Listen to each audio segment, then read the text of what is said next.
Seating arrangements, इसके 3 types define किए जाते हैं। फर्स्ट, अगर हम अरेंजमेंट सर्कल में करना चाहते हैं जिसे हम सर्कुलर अरेंजमेंट कहते हैं।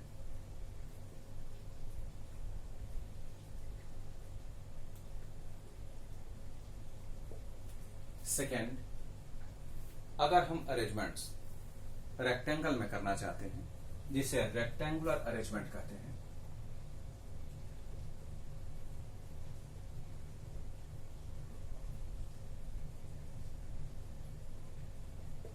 और थर्ड, अगर हम अरेंजमेंट रो में करना चाहते हैं या एक लाइन में करना चाहते हैं जिसे हम कहते हैं रो अरेंजमेंट या लीनियर अरेंजमेंट भी कह सकते हैं। लेकिन जो रो अरेंजमेंट होता है इसके 2 टाइप्स डिफाइन किए जाते हैं। एक तब जब ऑब्जेक्ट्स को एक लाइन में अरेंज करने के लिए कहा जाता है, और दूसरा जब ऑब्जेक्ट्स को 2 पैरेलल लाइंस के बेस पर अरेंज करने के लिए कहा जाता है। इसका एक तो टाइप बनता है कि जब अरेंजमेंट लाइन में करने के लिए कहा जाए, और दूसरा तब जब पैरेलल लाइंस के बेस पर अरेंजमेंट करने के लिए कहा जाए। पैरेलल लाइंस के बेस पर करने के लिए कहा जाए। हम इतने ही टाइप्स अपने इस चैप्टर में पढ़ने वाले हैं। 1 बाय 1 देखते हैं कि हम ऑब्जेक्ट्स का अरेंजमेंट इनके अकॉर्डिंगली करते कैसे हैं। First, circular. देखिए, सर्कुलर अरेंजमेंट के 2 टाइप्स डिफाइन किए जाते हैं। सर्कुलर अरेंजमेंट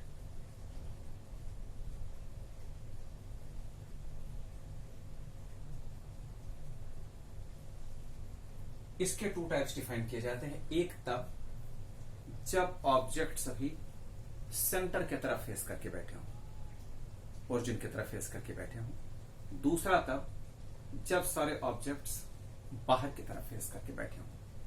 आउटवर्ड कहा जाता है, आउटसाइड कहा जाता है, दोनों नाम इसके लिए दिए जाते हैं। इसके दोनों एग्जांपल्स को साथ साथ हम लेकर चल रहे हैं। ये सेंटर है, यहां इसका ये सेंटर है। हमें अपने इस सिलेबस के अकॉर्डिंगली सर्कल में जब ऑब्जेक्ट्स डिफाइन करने के लिए कहे जाएंगे तो या तो ऑब्जेक्ट्स 4 होंगे या 6 होंगे या 8 होंगे। इतने ही बनते हैं जनरली। 8 ऑब्जेक्ट से अधिक का केस आपके सिलेबस में नहीं है। हम 8 को ही लेकर चल रहे हैं। अगर उससे कम होंगे तो भी आप इजिली डिफाइन कर लेंगे, क्योंकि 8 में 4 से ही स्टार्ट होगा। देखें, अगर हमें एज्यूम करें 4 ऑब्जेक्ट्स को सर्कल में डिफाइन करने के लिए कहा गया, सर्कल में अरेंज करने के लिए कहा गया, सर्कल में बैठाने के लिए कहा गया, तो एक को यहां बैठाएं, एक को यहां बैठा दें, एक को यहां बैठा दें, एक को यहां बैठा दें। 4 बैठ गए। अगर आप 6 को बैठाना चाहते हैं, एक को यहां बैठाएं, फिर 6 को यहां बैठा दें। 8 को बैठाना चाहते हैं, एक यहां बैठाएं, एक यहां बैठाएं। ये बैठाने का तरीका होता है। अब क्वेश्चन ये रेज होता है कि हम स्टार्टिंग किसे माने। तो स्टार्टिंग पॉइंट सर्कल के इसके हमेशा ये माने आप, ये है स्टार्टिंग पॉइंट।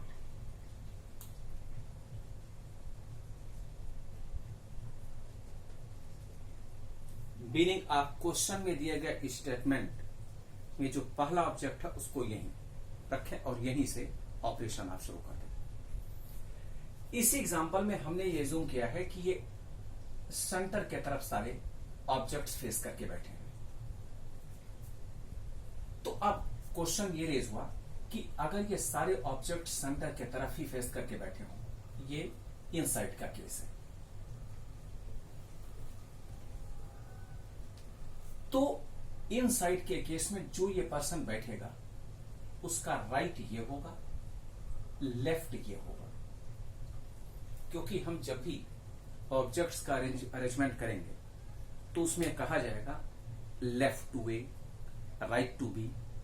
तो जब तक हम ये डिफाइन नहीं कर पाएंगे कि लेफ्ट राइट किस तरफ है, तब तक हम सभी ऑब्जेक्ट्स को अरेंजमेंट में नहीं रख पाएंगे, हमसे गलती हो जाएगी। तो हमें यह जरूर देख लेना चाहिए कि जो भी हम ऑब्जेक्ट जहां बैठाना चाहते हैं, जहां यूज करना चाहते हैं, उस प्लेस पर उस ऑब्जेक्ट का लेफ्ट कौन सा है, राइट कौन सा है।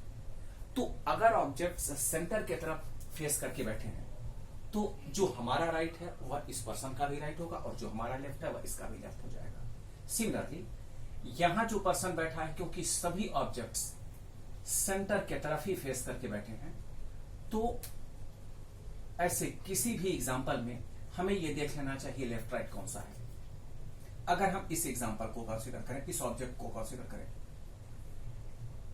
इस ऑब्जेक्ट का राइट ये हुआ, लेफ्ट ये हुआ, इस ऑब्जेक्ट का लेफ्ट यह हुआ, राइट यह हुआ, इस ऑब्जेक्ट का लेफ्ट यह हुआ, राइट यह हुआ। अब अगर जो बीच में है, ये तो 4 ऑब्जेक्ट्स का एग्जांपल था, अगर 6 होंगे तो उसी के अकॉर्डिंगली ये भी चेंज होते चले जाएंगे। तो ये इनसाइड का एग्जांपल था। एक और लर्न करने का इजी ट्रिक है कि अगर हम इस पर्सन का एग्जांपल लेते हैं तो इसका जो राइट है दूसरे पर्सन का वो लेफ्ट रहेगा, दूसरे पर्सन का जो राइट है वह इस पर्सन का लेफ्ट रहेगा। तो हमेशा ये लेफ्ट राइट ही मेरे दूसरे से मैच करते हैं। ये है इनसाइड के केस में। अगर आउटसाइड फेस करके हम बैठाते हैं तो बैठाने का तरीका तो वही है, एक यहां बैठेगा, दूसरा यहां बैठेगा, थर्ड यहां, फोर्थ यहां। अगर 4 का एग्जांपल है तो यही आप बनाएंगे। 6 अगर होते हैं तो यहां बैठा सकते हैं, यहां बैठा सकते हैं, और अगर 8 होते हैं तो यहां बैठा सकते हैं, यहां बैठा सकते हैं। हमने ऐसा ही क्यों लिया, क्वेश्चन ये रेस होता है। वह इसलिए हमने इसे यूज किया कि क्वेश्चन में ये इंफॉर्मेशन दी जाती है opposite to B, A opposite to D. अब अगर ए डी के अपोजिट है तो इसकी मीनिंग अगर ए यहां है तो डी यहां होना चाहिए, ए अगर यहां है तो डी यहां होना चाहिए। अपोजिट की मीनिंग यही है, ए अगर यहां है तो डी यहां होना चाहिए। अगर हमने ऐसा नहीं किया तो ए अपोजिट टू डी हमारे ये समझ में नहीं आएगा, ए तो बैठ गया, डी कहां रखे, डी को कहां बैठाएं। तो इसीलिए इस तरह से अरेंजमेंट हम करेंगे कि जिससे हम इजीली अपोजिट वाले किसी भी केस को डिफाइन कर सकें। अब इस एग्जांपल में भी वही स्टेटमेंट, स्टार्टिंग पॉइंट आप इसी को लेंगे। अब लेकिन ये फेस तो बाहर करके बैठा हुआ है, ये भी फेस बाहर की तरफ करके बैठा हुआ है, ये है स्टार्टिंग पॉइंट। मैंने इसे नीचे लिखा है, ये आप मानकर चले यही है।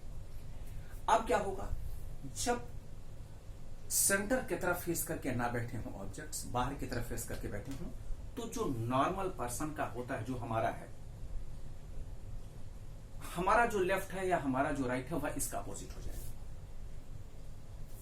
अगर हम इस तरफ देखते हैं, मेरा राइट ये है, मेरा लेफ्ट ये है, इस पर्सन का क्योंकि बाहर की तरफ फेस करके बैठा है तो क्या होगा, इसका लेफ्ट ये होगा, इसका राइट ये होगा। हमारा राइट ये है, इसका लेफ्ट ये होगा, उल्टा हो जाएगा। इसमें क्या था, हमारा राइट इसका राइट, हमारा लेफ्ट इसका लेफ्ट, यह है डिफरेंस इन दोनों में। अब क्योंकि सभी फेस बाहर करके बैठे हैं, इन्हें डिफाइन करने का तरीका तो आपको बता दिया गया है, जो इसके पहले बताया गया। जो इस पर्सन का लेफ्ट है वह इसका इधर का राइट हो जाएगा, यहां लेफ्ट होगा।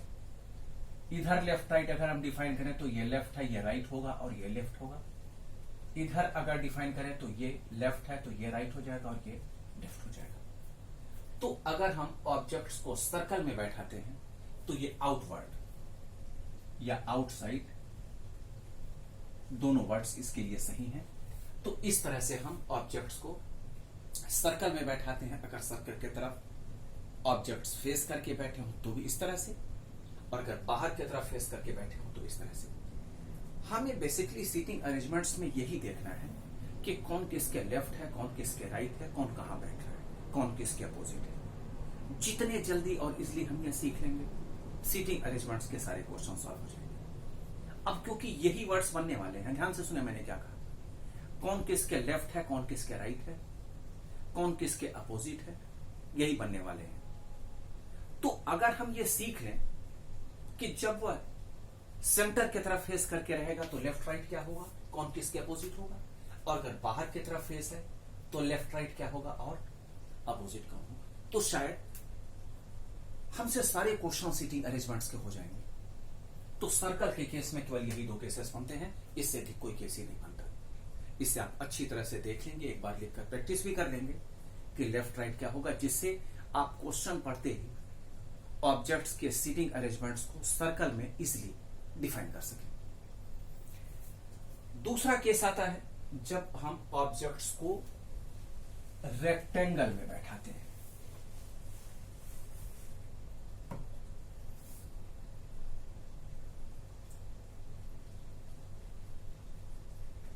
Rectangular arrangement.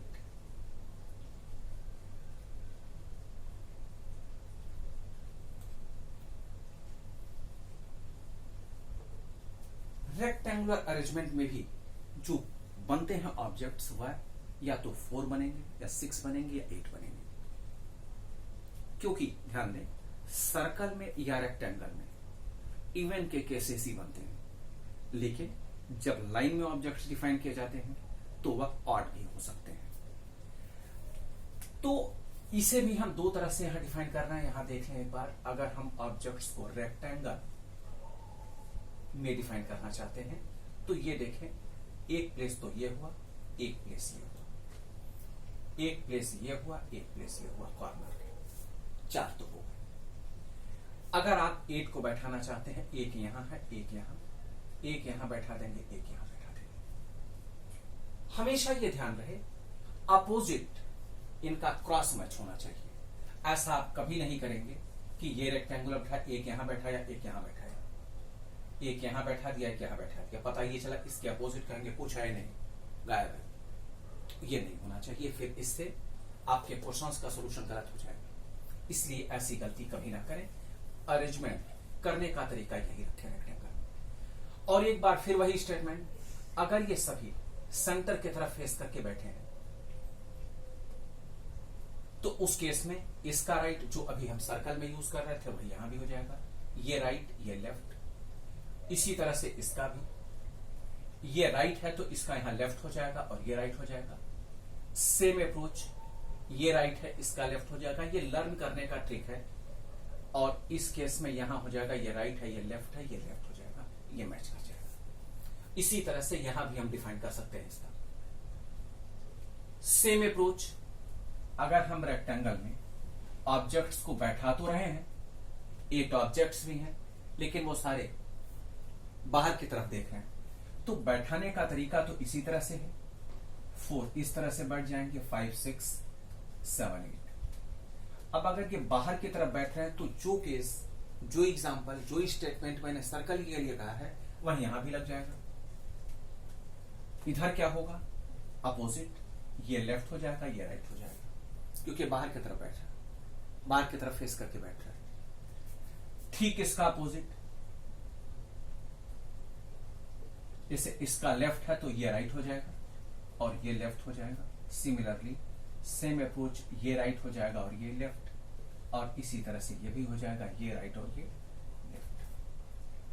हमें देखना है ऑब्जेक्ट्स कितने हैं और वह किस तरह से किसके अपोजिट है और लेफ्ट राइट किसके ये बैठ रहे हैं। हमें यही देखना है सीटिंग अरेंजमेंट्स में। बार बार मैं एक वर्ड यूज कर रहा हूं, हमें केवल लेफ्ट राइट देखना है, कौन किस प्लेस पर आ रहा है, कौन किसके अपोजिट है, फेस उसका किस तरफ है, क्योंकि ये इंपॉर्टेंट है फेस किस तरफ है। अगर हम यही नहीं समझ पाएंगे तो हमारे ये नहीं समझ पाएंगे कि कौन किसके राइट में है, कौन किसके लेफ्ट में है।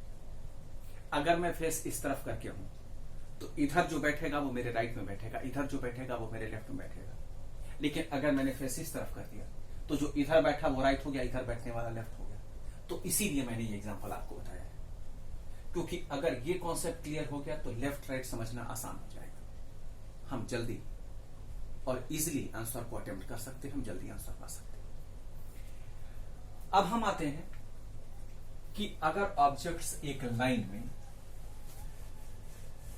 अरेंज किए जा रहे हैं तो उस केस में हमें क्या करना चाहिए। तो थर्ड बनता है रो अरेंजमेंट।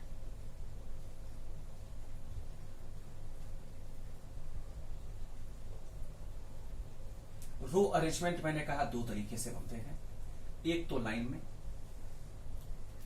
और दूसरा बनता है पैरेलल लाइंस में। अब इसमें इवन भी हो सकते हैं ऑब्जेक्ट्स, ऑड भी हो सकते हैं। इसमें यह कंडीशन नहीं हो सकती कि 4 होंगे, 6 होंगे या 8 होंगे। इसमें कितने भी हो सकते हैं, 5 हो सकते हैं, 7 हो सकते हैं, जैसा भी चाहें आप करते हैं। लेकिन इसके पहले एक चैप्टर कंप्लीट हुआ था डायरेक्शन सेंस। डायरेक्शंस में मैंने बताया था कि जो अपर साइड होता है उसे नॉर्थ कहते हैं और जो डाउनवर्ड होता है उसे साउथ कहते हैं। इस तरफ को ईस्ट कहा जाता है, इस तरफ को वेस्ट कहा जाता है। तो ये ईस्ट वेस्ट तो छोड़ दें, लेकिन अगर हम इस पे एक लाइन में बैठाते हैं तो लाइन में जो अपवर्ड फेस करके बैठेंगे वो क्या होगा, नॉर्थ फेस करके बैठे। अपवर्ड फेस करके बैठना मीनिंग नॉर्थ फेस करके बैठे। और अगर नॉर्थ फेस करके बैठ रहे हैं तो जो हमारा राइट वह इनका राइट, जो हमारा लेफ्ट वह इनका लेफ्ट। ये ध्यान रहे, क्योंकि ये क्वेश्चन में कहा जाता है कि 5 students 5 person sitting in a row facing north. तो अब अंडरस्टूड है, अगर फेसिंग नॉर्थ कह दिया गया तो जो हमारा राइट होगा वही उसमें बैठने वाले, उस लाइन में बैठने वाले स्टूडेंट्स या पर्सन का भी राइट ही होगा। तो यह हमें ध्यान रखना है। और अगर साउथ कह दिया जा रहा है फेसिंग साउथ, तो मीनिंग जो हमारा है वह उनका उल्टा हो जाएगा। जैसे मेरा जो राइट है वह उनका लेफ्ट होगा। तो यह हमें ध्यान रखना है कि किस तरह से बैठा। अब इसमें ऑब्जेक्ट्स लेफ्ट भी हो सकते हैं, राइट भी हो सकते हैं, जितने भी ऑब्जेक्ट्स चाहें आप यूज कर लें। 3, 4, 5, 6 जो चाहें। इवन भी हो सकता है, ऑड भी हो सकता है। ध्यान रहे हमें नॉर्थ साउथ का ध्यान रखना होगा। ये है नॉर्थ, ये है साउथ। नॉर्थ की तरफ फेस करके बैठ रहे हैं तो उस केस में ये राइट ये लेफ्ट, और अगर साउथ फेस करके बैठ रहे हैं तो उस केस में ये लेफ्ट और ये राइट होना चाहिए। अगर ऑब्जेक्ट्स पैरेलल लाइंस के बेस पर है, पैरेलल लाइंस के बेस में भी इवन ऑड कुछ भी हो सकते हैं, उसमें ये दोनों दो केस में बनाए डिफाइन किए जा सकते हैं। एक तो दोनों एक दूसरे की तरफ फेस करके बैठे, जनरली क्वेश्चन ऐसे ही बनते हैं, क्योंकि अगर दोनों अलग अलग फेस करके बैठे फिर तो क्वेश्चन की कोई मीनिंग ही नहीं है। मैं इस तरफ फेस करके बैठा हूं, बगल वाला पीछे फिर उस तरफ फेस करके बैठा है, फिर तो क्या रिलेशन, फिर तो क्वेश्चन ही क्रिएट नहीं होगा। भाई क्वेश्चन कब क्रिएट होता है, जब हम फेस आपस में एक दूसरे की तरफ फेस करके बैठे, तभी कुछ बात होगी, तभी तो हम अरेंजमेंट कर सकते हैं। मैं इस तरफ फेस करके बैठा हूं, मेरे पीछे जो बैठने वाला वो उस तरफ फेस करके बैठा है, तो कहीं भी बैठे क्या फर्क पड़ता है, मैं तो देखने ही नहीं जा रहा था। तो इसमें हमें करना क्या है, अगर एक ऑब्जेक्ट यहां है तो उसके अपोजिट यहीं बैठेंगे आप, और फेस एक दूसरे की तरफ ही करके बैठा सकते हैं। पैरेलल लाइंस में ये हमेशा ध्यान रखें कि दोनों एक दूसरे के ठीक जस्ट अपोजिट होने चाहिए। ये गलती ना हो कि एक को यहां बैठा दिया, एक को यहां, एक को यहां, एक को यहां, नहीं, गलत है ये। इस तरफ ही करके बैठे। और अब हमें ये देखना है कि जो पर्सन इस साइड फेस करके बैठेगा उस केस में उसका राइट और लेफ्ट ये होगा, और जो इस तरफ फेस करके बैठेगा उसका लेफ्ट और राइट अलग होगा। ये हमें ध्यान रखना है कि उल्टा हो जाएगा, क्योंकि इसका नॉर्थ हो गया फेस और उसका साउथ फेस हो गया।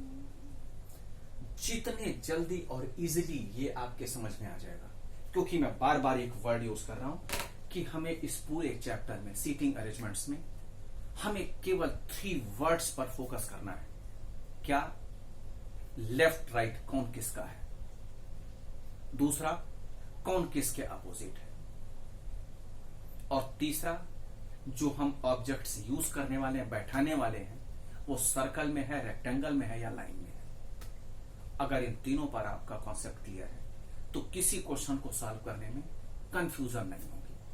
हो सकता है कुछ एक लेंदी क्वेश्चंस होते हैं उसमें थोड़ा सा टाइम लग जाए, लेकिन कंफ्यूजन नहीं होगी, आंसर तक आप पहुंच ही जाएंगे। इसमें एक वर्ड यूज किया जाए अरेंजमेंट्स का, तो आपका इतना ही है, इससे अधिक बाहर अरेंजमेंट्स हम करने वाले ही नहीं है। लेकिन जब भी हम सीटिंग अरेंजमेंट्स के क्वेश्चंस को करते हैं तो इसमें कुछ वर्ड्स यूज किए जाते हैं जिसे हम कनेक्ट करते हैं, जिसे हम कहते हैं कनेक्टर। ये कनेक्टर वर्ड्स 3 होते हैं जो हमें यूज करने हैं। एक होता है एंड, एक होता है बट, और एक होता है हु। ये कनेक्टर होते हैं। कनेक्टर की मीनिंग ये होता है कि 2 सेंटेंस को एक साथ मिलाकर लिखना। कनेक्टर का रोल केवल इतना ही है। हम सीटिंग अरेंजमेंट्स में 2 अलग अलग स्टेटमेंट्स को ना लिखें, कनेक्टर के बेस पर उन दो वर्ड सेंटेंस को हम मिलाकर एक बना लें। तो अब जब दो को मिलाकर हम एक बनाएंगे तो जो दूसरा स्टेटमेंट है वह कैसे रिलेट कर रहा है पहले को, इसी को कनेक्टर में हमें डिफाइन करना है। जैसे एक मैं एग्जांपल आपको बता रहा हूं, ए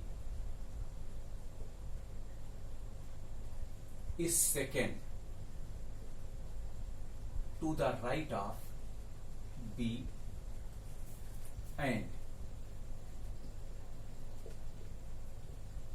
immediate left of C। ये है statement. A is second to the right of B and immediate left of C। अब ये जो एंड वर्ड है वो क्या है, कनेक्टर है। जब भी ये एंड या बट लगता है तो आप ये ध्यान रखें, ये किसको डिफाइन कर रहा है, पहले को। इसकी मीनिंग ये है A is second to the right of B, ये एक है। दूसरा वर्ड है A immediate left of C, या A is the left of C. हमने दो वर्ड्स को मिलाकर एक बना दिया, और उसमें ये वर्ड कौन सा है, एंड है, कनेक्टर है। जब भी एंड लगता है तो जो अगला स्टेटमेंट है वो पहले को बताता है। ये जो इमीडिएट लेफ्ट ऑफ सी है, ये इंफॉर्मेशन ए के लिए है। इसकी मीनिंग क्या है, A is the second right of B. A B के दूसरे राइट पर है और वह सी से जस्ट पहले है। इसकी मीनिंग यह है, देखें अगर हम इसकी लोकेशन फिक्स करें, A is the second right of B and immediate left of C, ये है एक्चुअल पोजीशन। ए बी के सेकेंड राइट में है, दो प्लेस आगे है, और सी के लेफ्ट में है। इसकी मीनिंग है। तो कनेक्टर की मीनिंग जो एंड होगा वह किसको डिफाइन करेगा, ए को डिफाइन करेगा। इसके जगह पर बट भी हम लगा सकते हैं। बट भी ए को ही रिप्रेजेंट करेगा, बट भी इसी को रिप्रेजेंट करेगा, ए को ही रिप्रेजेंट करेगा। तो एंड या बट ये दोनों कनेक्टर पहले को ही डिफाइन करते हैं, पहले ऑब्जेक्ट को ही डिफाइन करते हैं।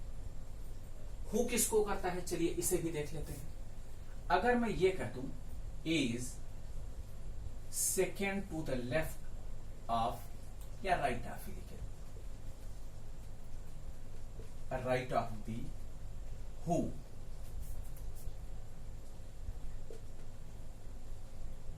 Immediate left of C.